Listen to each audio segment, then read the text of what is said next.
नमस्कार दोस्तों, जय हिंद। मैं हरीश चौधरी आप सभी का एसएम स्टूडेंट स्वागत करता हूं। आज हम पढ़ेंगे यूपी लेखपाल का बहुत ही इंपॉर्टेंट टॉपिक रेखागणित। वीडियो को पूरा देखें, स्किप ना करें। बहुत ही इंपॉर्टेंट टॉपिक है, आपको बहुत मदद मिलेगी इस टॉपिक से। यूपी लेखपाल में आपको बहुत सारे क्वेश्चन देखने को मिलेंगे और मुझे उम्मीद है आपको समझ में आएगा। वीडियो को पूरा देखें, स्किप ना करें, चैनल को सब्सक्राइब करें, वीडियो को लाइक और शेयर कराएंगे। स्टार्ट करते हैं रेखागणित। जियोमेट्री क्या होता है? ज्योमेट्री। रेखागणित से मतलब रेखागणित मतलब रेखाओं का गणित। इसमें क्या पढ़ेंगे? रेखाओं के बारे में पढ़ेंगे। सबसे पहले स्टार्ट करते हैं रेखा। रेखा क्या होती है? रेखा होती है कोई दो ऐसे बिंदु जिनको हम नाप ना सकें। कहीं भी इनको आगे बढ़ाते हैं, कितना ही बढ़ाते जाए इनको, ये पूरी वही रेखा कहलाएगी। अगर इसमें हम नाम दे दें, ये बिंदु ए और बिंदु बी, इसको बोलेंगे रेखाखंड। इसको माप सकते हैं। क्या कर सकते हैं? इसको आसानी से माप सकते हैं। ए और बी मान लो ये 7 सेंटीमीटर 10 सेंटीमीटर कुछ भी बोल सकते हैं इसको। ये हमारा क्या होगा? रेखाखंड होगा। कहाँ से लेकर कहाँ तक? ए से लेके बी तक। अगर इसको आगे बढ़ा देते हैं तो पूरी रेखा मानी जाएगी। क्या मानी जाएगी? पूरी रेखा। लेकिन हम रेखाखंड को भी रेखा ही बोलते हैं। क्या बोलते हैं? रेखाखंड को भी रेखा ही मानते हैं। जैसे त्रिभुज होता है तो त्रिभुज में क्या होता है? 3 भुजाएं होती हैं। क्या होती हैं? 3 भुजाएं। अगर इनको आगे बढ़ा देंगे तो सीधी एक रेखा मानी जाएगी। क्या मानी जाएगी? सीधी एक रेखा।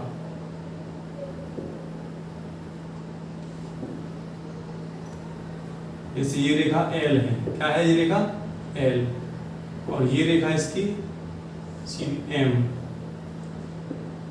और एक ही रेखा इसमें, ये एन रेखा। ये एल रेखा है, ये एम रेखा है, ये एन रेखा है। ये क्या बन रहा है इससे? त्रिभुज। ये त्रिभुज के तीनों अंतःकोण, इसको θ1 θ2 θ3 बोल सकते हैं। ठीक है, इसको हम आगे बढ़ेंगे। पहले स्टार्ट करते हैं रेखाकोण। कोण क्या पढ़ेंगे पहले? कोण क्या होता है, कोण कैसे बनता है, कोण क्या होता है, कोण कितने प्रकार के होते हैं। कोण जैसे सीधी रेखा है, मतलब क्या है? सीधी रेखा। इसमें कोई कोण नहीं बनेगा। क्या होगा? कोई कोण। जब तक दो रेखा नहीं होंगी तो कोई कोण नहीं बनता है। अकेली रेखा कोई कोण नहीं बनाती। इसको क्या बोलेंगे? जीरो अंश का। क्या होगा? ये शून्य कोण। क्या होगा? ये शून्य कोण होगा। क्या बोलेंगे इसको?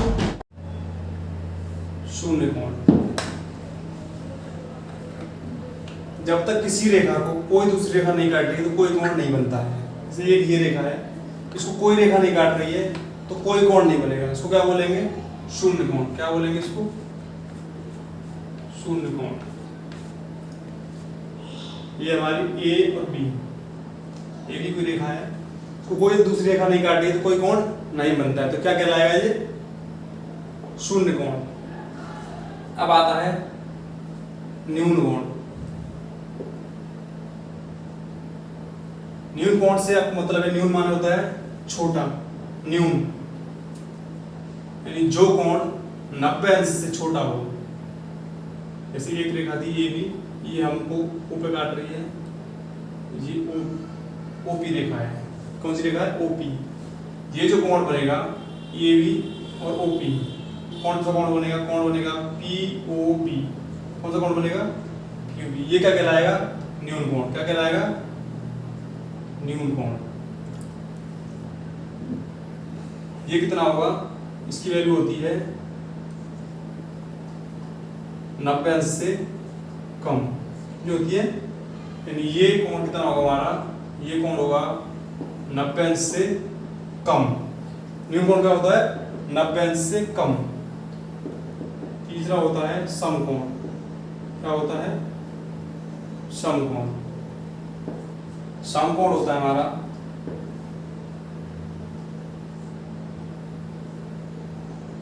90 अंश। कितना होता है समकोण? 90 अंश। यानी इसकी वैल्यू कितनी होती है? 90 अंश की। यानी ये कोई है कोण ए बी सी, तो कोण ए बी, कोण बी कौन सा है? 90 अंश। कोण क्या बोलेंगे हम? कोण बोलेंगे ए बी सी। ये कोण बी है। क्या है ये? कोण बी 90 अंश। शून्य कोण, इसमें कोई कोण नहीं बनता। रेखा क्या है? शून्य कोण क्या होता है? रेखा कोई कहीं काट नहीं रही होगी, क्या होगा? शून्य कोण। न्यून कोण क्या होता है 90 अंश से कम, सम कोण क्या होता है 90 अंश, अधिक कोण कौन सा अधिक कोण, अधिक कोण क्या होता है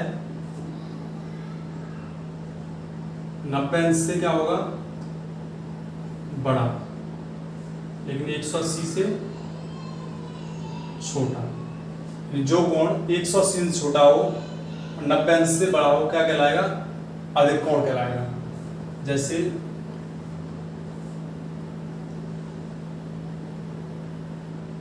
ये वाला एंगल ये थीटा है, ये क्या होगा हमारा 90 से बड़ा होगा और 180 से छोटा होगा, इसको बोलेंगे अधिक कोण, अधिक कोण। उसके बाद आता है बृहद कोण। बृहद कोण, बृहद कोण क्या होता है, ये बृहद कोण होगा आपका,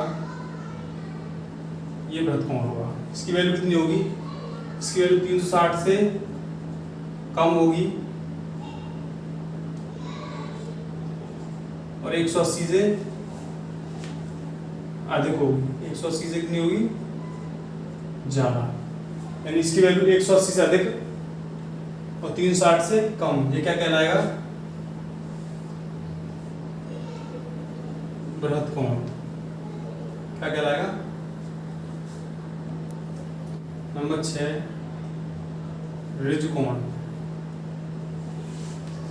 ऋज मतलब क्या होता है, ऋज होती है सीधी रेखा, ऋज क्या होती है सीधी रेखा, लेकिन सीधी रेखा क्या बनाती है हमारा 0 अंश कोण बनाती है, क्या बनाती है 0 अंश कोण। लेकिन अगर हम बीच में दो रेखा मान लें, एक रेखा इस बिंदु से इधर है, एक इस बिंदु से इधर, तो इस बिंदु पर जो कोण बनेगा क्या होगा 180 अंश, क्या होगा 180 अंश, इसको क्या बोलेंगे हम ऋज कोण, क्या बोलेंगे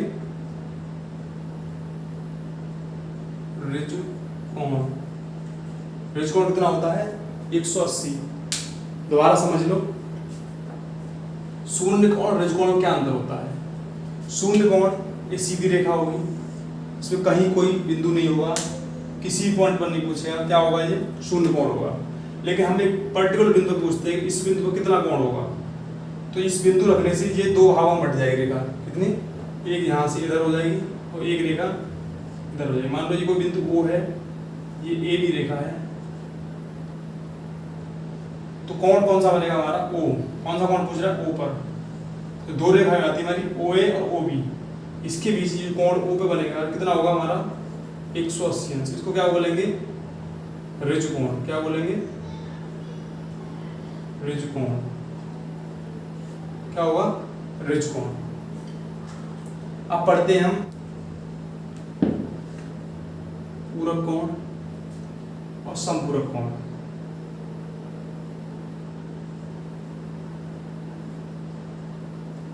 इनमें बहुत कंफ्यूजन होता है लोगों को, पूरक और समपूरक ये दोनों अलग होते हैं। पूरक क्या होता है दो कोणों का योग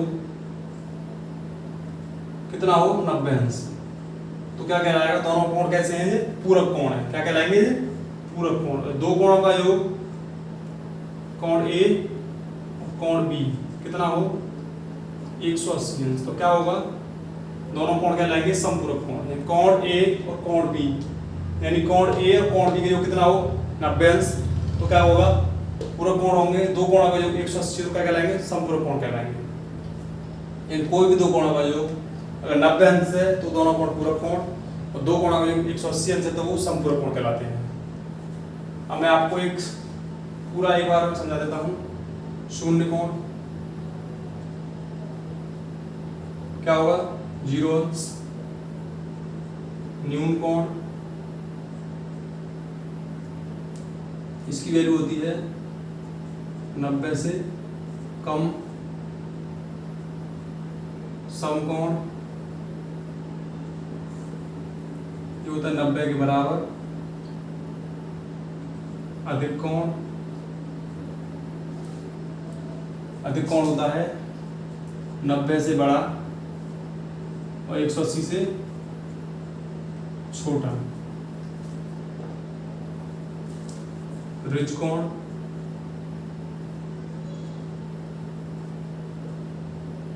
रिज कोण होता है 180 अंश। बृहद कोण,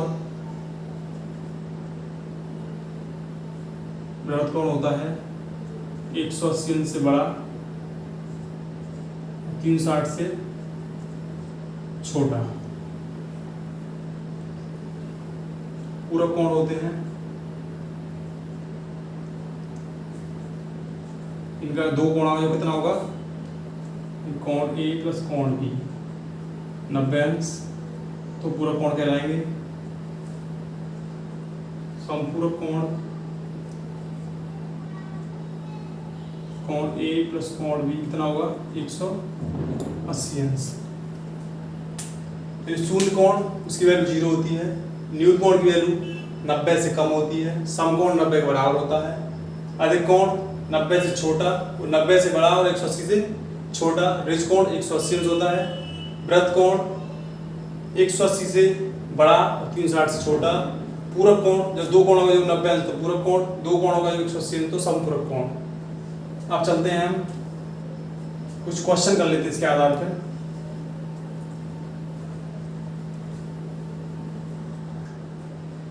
ये आपके सामने क्वेश्चन है, इसमें आपको दो कोण दे रखे हैं, बाकी सारे कोण निकालने हैं। ये कोण दे रखा 50 अंश, ये दे रखा 130 अंश। मान के आपको कोण x, कोण y, कोण θ1, θ2, θ3, θ4 सारे एंगल्स पता करने हैं। तो आपको पहले इसके बारे में कुछ इंपॉर्टेंट फैक्ट्स पता होना चाहिए, जो मैंने आपको समझाया भी। न्यून कोण, शून्य कोण, समकोण, अधिक कोण, रिज कोण, वृत्त कोण, सारे कोण आपको पता होना चाहिए कौन सा कोण क्या होता है। उसके अलावा दो और होता है, एक होता है आपका आसन्न कोण। क्या होता है आसन्न कोण? क्या होगा आसन्न कोण? आसन्न कोण क्या होता है, इसको रेखा है ए बी, ये ए ओ बी, ठीक। इसमें कोई रेखा हमने पी डाल देते हैं, कोई रेखा पी, क्या हो जाएगी पी। तो ये जो रेखा होगी हमारी इन दोनों कोणों के लिए, ये जो कोण होंगे हमारे इन दोनों कोणों के लिए क्या होगी, कॉमन रेखा है। क्या है ये कॉमन रेखा। तो ये कोण जो बनेंगे हमारे θ1 और θ2 दोनों कैसे कहलाएंगे आसन्न कोण, यानी इनकी दोनों क्या होनी चाहिए, एक वजह कॉमन होनी चाहिए कोई चीज। तो इसमें कौन सी वजह कॉमन है हमारी OP। तो ये दोनों क्या कैसे जाएंगे, एक ही दोनों के शीर्ष एक जगह होंगे और एक वजह कॉमन होगी, तो क्या कहलाएंगे आसन्न कोण। एक होता है शीर्षाभिमुख कोण, शीर्षाभिमुख कोण। इनके शीर्ष का होना चाहिए दोनों के आपस में जुड़े होंगे। कैसे होंगे दोनों कोण आपस में जुड़े हुए, जैसे ये मान सकते हो आप। ये रेखा है, ये AB, ये CD। तो ये जो कोण हमारा होगा और ये कोण कैसे कोण कहलाएंगे, शीर्षाभिमुख, शीर्षाभिमुख कोण। यानी इनकी कोण दोनों के शीर्ष कैसे होंगे, एक दूसरे से जॉइंट होंगे, एक दूसरी तरफ होंगे दोनों। तो ये दोनों कोण कैसे होते हैं, बराबर होते हैं। ये कोण इसके बराबर। शीर्षा कोण वैसे कैसे होते हैं, समान होते हैं। तो इसमें हमारी प्रॉपर्टी लगेगी, एक तो शीर्षाभिमुख कोण की, एक रिज कोण की। ऐसे कोण हमें 50 अंश दे रखा है, तो इसके सामने शीर्षाभिमुख कोण कौन सा है θ3, इसकी वैल्यू कितनी हो जाएगी 50 अंश। कितनी हो जाएगी 50 अंश। अब हमें इसमें दो वैल्यू पता चल गई, शीर्षाभिमुख कोण से ये 50 है, ये 50 हो जाएगा।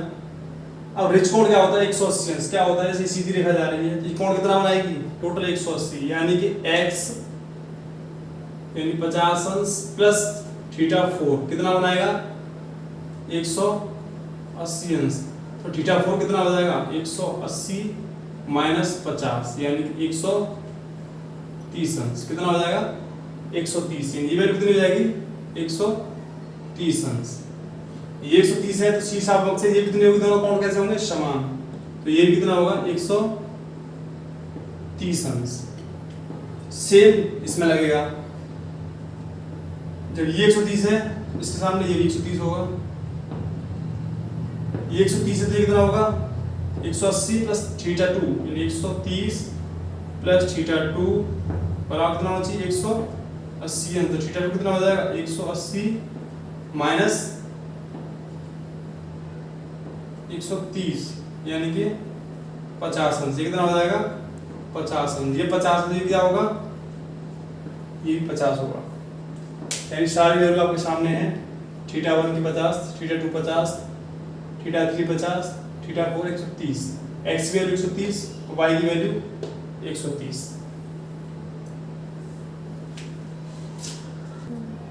जब दो रेखाएं समांतर हों क्या होता है, जब दो रेखाएं समांतर हों तो इसमें एक और प्रॉपर्टी लगती है कि ये कोण इस कोण के बराबर होगा और ये कोण इस कोण के बराबर होगा और ये वाला कोण इस कोण के बराबर होगा और ये कोण इस कोण के बराबर होगा। आपको वैल्यू निकाल के पता चल रहा होगा, ये 50 तो ये 50 है, ये 50 तो ये 50 है, ये 130 है तो ये 130 है, ये 130 तो ये 130। यानी कि जो हम प्रॉपर्टी लगाए एक जगह लगाएंगे, बाकी कोण आपके समांतर रेखाएं दोनों। कैसी रेखाएं हैं दोनों, ए बी और सी डी। ए बी समांतर सी डी, दोनों समांतर रेखाएं हैं। तो ये दोनों कोण सारे सेम होंगे। ये कोण इस कोण के बराबर, ये कोण इस कोण के बराबर, ये वाला कोण इस कोण के बराबर, ये कोण इस कोण के बराबर। नेक्स्ट क्वेश्चन इसमें रखा है ए बी समांतर सी डी समांतर ई एफ।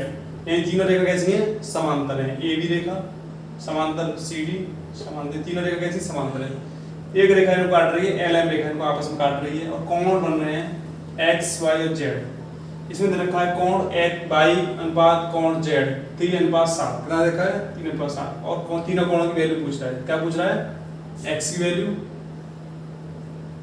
वाई की वैल्यू और कोण जेड की वैल्यू। तीनों कोणों की वैल्यू पूछ रहा है कितनी होगी। दे रखा है हमें बजाय ए बी समांतर सी डी समांतर ई एफ। एक रेखा एल एम को काट रही है, वाई और जेड का अनुपात दे रखा है 3:7। तो हमने बताया जब दो रेखाएं समांतर होती हैं तो ये वाला कोण हमेशा तीनों कैसे होंगे, समान होंगे। ये कोण कैसे होंगे, तीनों समान। और इसके ऊपर वाला कोण इनके ऊपर वाले कोणों के समान होगा। तो ये जेड है तो ये भी कितना हो जाएगा, जेड। ये जेड है तो ये भी जेड हो जाएगा। हमें वाई और जेड का अनुपात दे रखा है। कितना दे रखा है 3:7। तो वाई और जेड इन दोनों को जोड़ेंगे जो कितना होगा 180। यानी कोण वाई प्लस कोण जेड कितना होगा 180। क्यों, क्योंकि ये कैसी है, ऋजु रेखा है सीधी। यहाँ कितना कोण बनेगा हमारा, इन दोनों जोड़ के वाई और जेड 180 अंश। अनुपात दे रखा है 3:7। तो यानी ये 3x हो जाएगा, ये 7x हो जाएगा। इनका जो कितना है 180 अंश। यानी कि 10x बराबर 180 अंश। x का कितना आ गया 18 अंश। कितना आ गया 18। x में कितने हो गए 18 अंश। यहाँ से निकालेंगे y बराबर 3x और z बराबर 7x। जब अनुपात खत्म करते हैं तो x लगा देते हैं। y की वैल्यू कितनी हो जाएगी 3x और z की 7x। यहाँ रखी थी हमने वैल्यू, y की 3x, y की 7x। लेकिन x इसमें कौन दे रखा है, x मान क्या मान लेंगे, इसको k मान लेंगे। क्या मान लेंगे k। तो 3k plus 7k is equal to 180 अंश। 7 और 3 कितना होगा 10k, 10k बराबर 180 अंश। तो k की वैल्यू कितनी आ जाएगी 18 अंश। तो y की वैल्यू कितनी हो गई 3 × 18 54 अंश।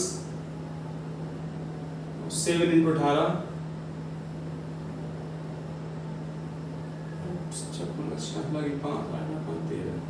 136 अंश। 5 7 126 कितना हो जाएगा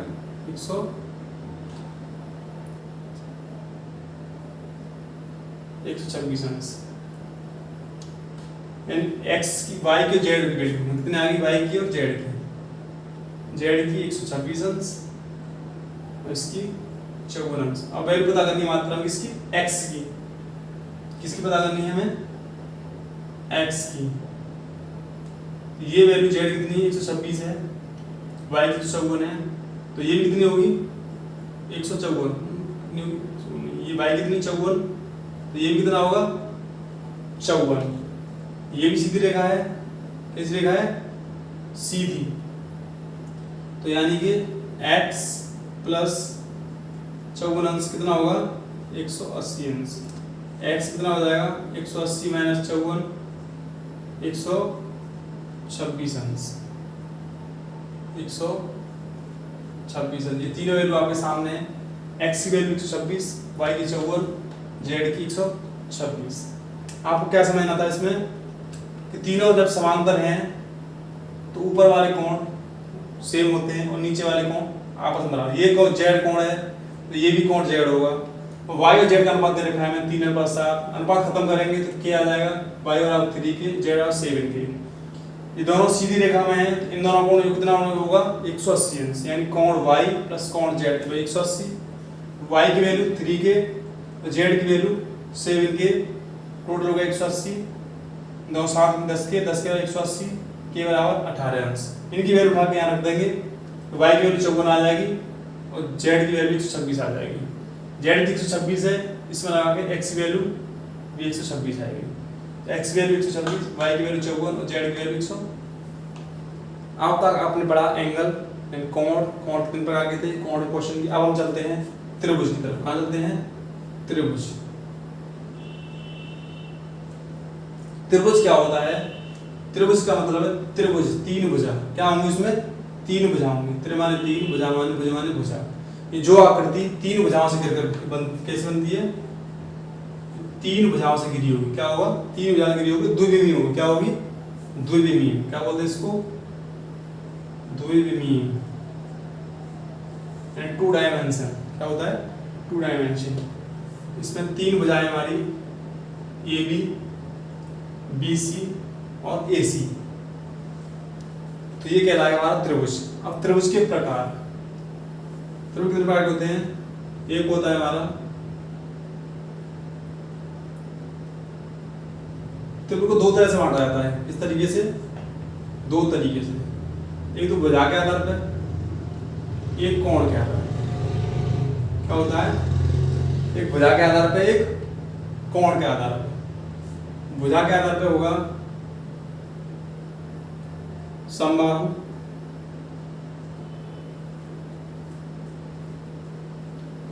द्विसमबाहु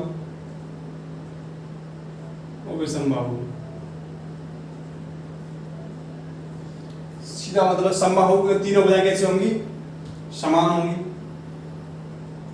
द्विसमबाहु में 2 भुजाएं समान होंगी आपकी।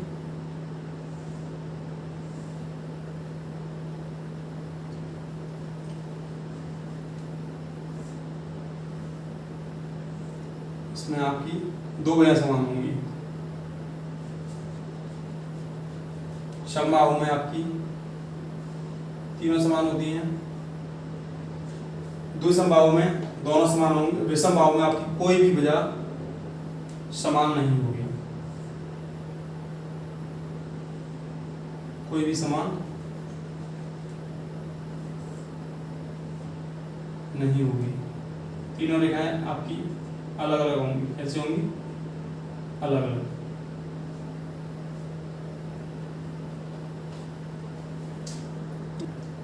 ये आपकी समबाहु तीनों भुजाएं कैसे होंगी, समान। समद्विबाहु 2 भुजा समान होंगी और विषमबाहु में कोई भुजा समान नहीं, तीनों कैसे होंगी, अलग अलग। अब चलते हैं कोण के आधार पर। कोण के आधार पर होता है आपका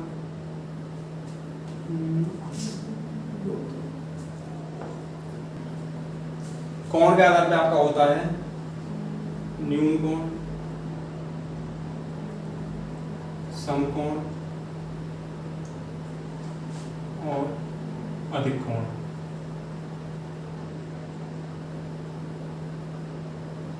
इसका क्या मतलब है, न्यून कोण का मतलब होगा उसमें तीनों कोण कैसे होंगे, न्यून कोण होंगे। तीनों कोण कैसे होंगे, न्यून कोण। θ1, θ2, θ3 तीनों कैसे होंगे, न्यून कोण। या तीनों कोण 90 अंश से छोटे होंगे। समकोण में क्या होगा, एक कोण कैसा होगा, 90 अंश। समकोण में एक अंश, एक कोण 90 अंश होगा। अधिक कोण में आपका कोई एक कोण 90 अंश से अधिक होगा। ये कैसा होगा, 90 से अधिक, 90 से अधिक। ये आपके 90 से छोटे होंगे तीनों कोण। इसमें एक कोण 90 अंश होगा, इसमें एक कोण अधिक कोण होगा। तो ये हो जाएगा निम्न कोण त्रिभुज, ये समकोण त्रिभुज, ये अधिक कोण त्रिभुज।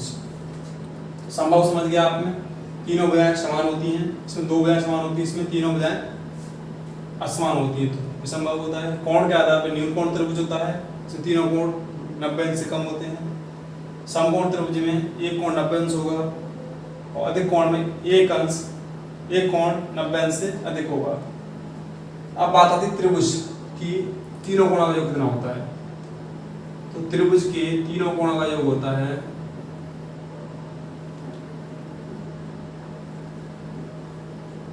त्रिभुज के तीनों कोणों का योग होता है 180 अंश। ठीक है, अब आप कहोगे 180 अंश कैसे हो गया, तो आपने बहुभुज में पढ़ोगे आप, तब आपको फॉर्मूला मिलेगा बहुभुज के अंतःकोणों का योग, अंतःकोणों का योग ये होता है 2n-2 इंटू 180 अंश। कितना होता है n-2 इंटू 180 अंश। बहुभुज से जब मतलब होता है आपका त्रिभुज, चतुर्भुज, पंचभुज, षष्ठभुज, अष्टभुज, नवभुज, दसभुज, जितने भी भुजाएं उसमें होंगी, क्या होता है बहुभुज होता है। इसके कोण योग कितना होता है n-2 इंटू 180। जब त्रिभुज का है, त्रिभुज कितनी भुजा होती है 3, तो क्या रखेंगे हम 3-2 इंटू 180 अंश। कितना हो जाएगा 1 इंटू 180 यानी 180 अंश। अब ये पूछा आपके चतुर्भुज के अंतःकोण का योग कितना होगा, तो क्या रखेंगे इनके पे 4 रखेंगे 4 इंटू 180 अंश यानी 2 इंटू 180 कितना हो जाएगा 360 अंश। इसी प्रकार हम पंचभुज, षष्ठभुज, अष्टभुज सबके निकाल सकते हैं बहुभुज। ठीक है, तो ये बहुत ही इंपॉर्टेंट फॉर्मूला है आपका, इसको जरूर नोट कर लें। बहुभुज के अंतःकोणों का योग कितना होता है 180 अंश। तो दो तरह के कोण होते हैं, अंतःकोण, एक बाह्य कोण। जितने भी हमने ये दिखाए आपको थीटा, ये सब कैसे हैं आपके अंतःकोण है। कैसे हैं अंतःकोण। मान लीजिए कोई त्रिभुज है, ये रेखा को एक रेखा आगे बढ़ा देते हैं, तो जो हमारा बाह्य कोण एक बनेगा, जो हमारा बाह्य कोण बनेगा, जैसे ये थीटा बन रहा है, तो ये कोण एक x है, एक y है। इसकी वैल्यू क्या होती है इन दोनों कोणों योग के बराबर है। थीटा किसके बराबर होगा x प्लस y के बराबर। यानी इसकी वैल्यू क्या होगी, जो हमारा जो कोई भी त्रिभुज हो उसकी कोई एक रेखा बाहर आगे बढ़ा देते हैं, तो जो शेष दो कोण होते हैं, यानी एक तो ये कोण हो गया, इसको छोड़ के जो शेष दो कोण है इन दोनों योगों के, दोनों कोणों योग के बराबर होता है। क्या होता है, ये थीटा है, तो इसका योग होगा x और y के योग के बराबर। तो आगे चलते हैं त्रिभुज की कंडीशन। मान लीजिए बजाय a, ये b और c। त्रिभुज से एक कंडीशन बनता है, कब बनता है कि बड़ी भुजा का योग क्या है, बड़ी भुजा का योग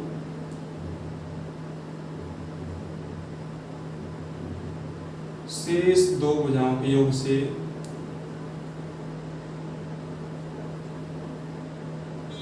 से क्या होगा छोटा होगा। यानी कि बड़ी भुजा शेष दो भुजाओं से योग से छोटी होगी, या ऐसे कह सकते हैं हम कि दो छोटी भुजाओं का योग बड़ी भुजा के योग से बड़ा होना चाहिए हमेशा। तो क्या बनेगा त्रिभुज बनेगा। अब त्रिभुज किस प्रकार का बनेगा, उसके लिए क्या होता है कि बड़ी भुजा का योग क्या है, बड़ी भुजा का वर्ग करते हैं हम। क्या करते हैं बड़ी भुजा का वर्ग शेष दो भुजाएं, यानी कि शेष दो भुजाओं के वर्गों के योग से अगर बराबर है तो क्या बनेगा समकोण। क्या बनेगा समकोण बनेगा। जैसे सी स्क्वायर बराबर ए स्क्वायर प्लस बी स्क्वायर, तो क्या होगा समकोण। अगर सी स्क्वायर आपका ए स्क्वायर प्लस बी से बड़ा है तो अधिक कोण त्रिभुज, कौन सा बनेगा, अधिक कोण त्रिभुज, और सी स्क्वायर, ए स्क्वायर बी स्क्वायर से छोटा है तो न्यून कोण त्रिभुज, कैसा बनेगा, न्यून कोण त्रिभुज।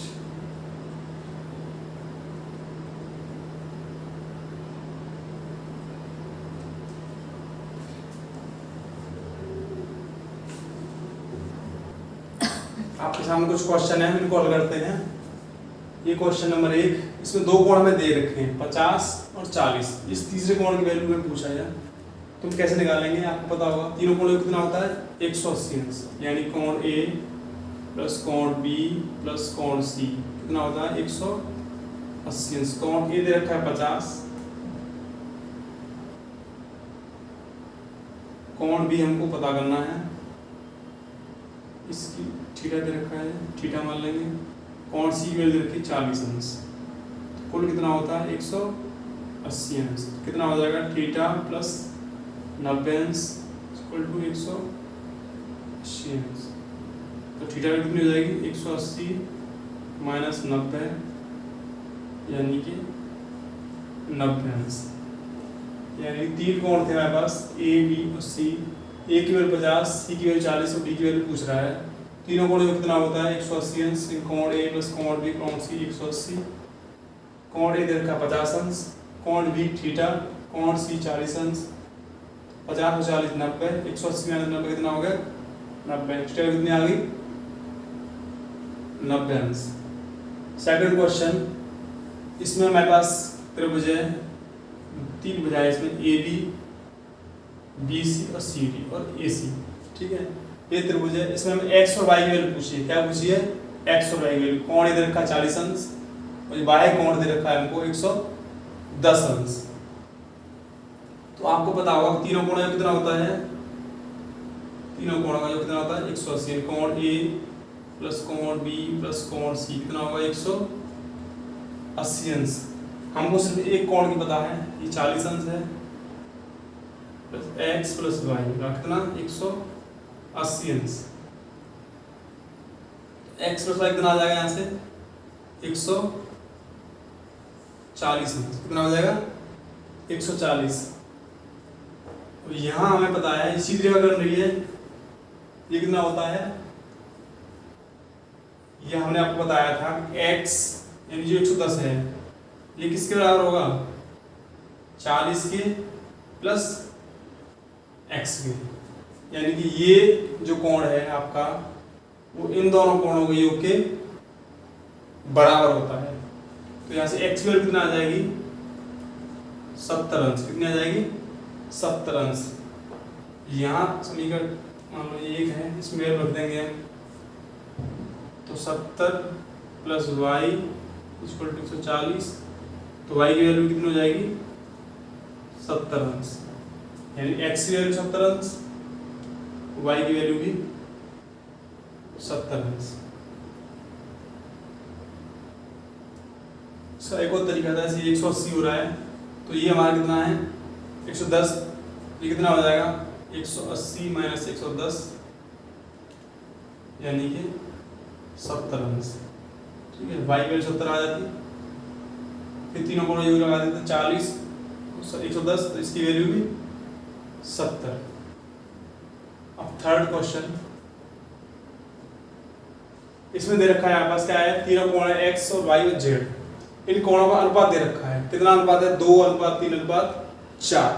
तो ऐसे क्वेश्चन जब हमारे पास हों तो क्या करेंगे, इनकी वैल्यू अनुपात खत्म करेंगे पहले। तो अनुपात खत्म करने क्या हो जाएगा, x बराबर कितना हो जाएगा 2k, y बराबर 3k और z बराबर 4k। ठीक, तीनों कोणों में कितना होता है 180 अंश, यानी 2k plus 3k plus 4k बराबर 180 अंश। टोटल जोड़ेंगे 4 3 7 और 2 9, यानी 9k बराबर 180 अंश। k बराबर कितना हो जाएगा 20 अंश। k बराबर 20, k के लिए रख देंगे तो ये हो जाएगा 40 अंश, ये हो जाएगा 60 अंश, ये हो जाएगा 80 अंश। यानी इसकी वैल्यू 60, इसकी 40, इसकी 40, इसकी 60, इसकी 80। उम्मीद है आपको वीडियो पसंद आई होगी। वीडियो को लाइक करिए, शेयर करिए और चैनल को सब्सक्राइब करिए। जुड़े रहिए SMS इंस्टीट्यूट के साथ।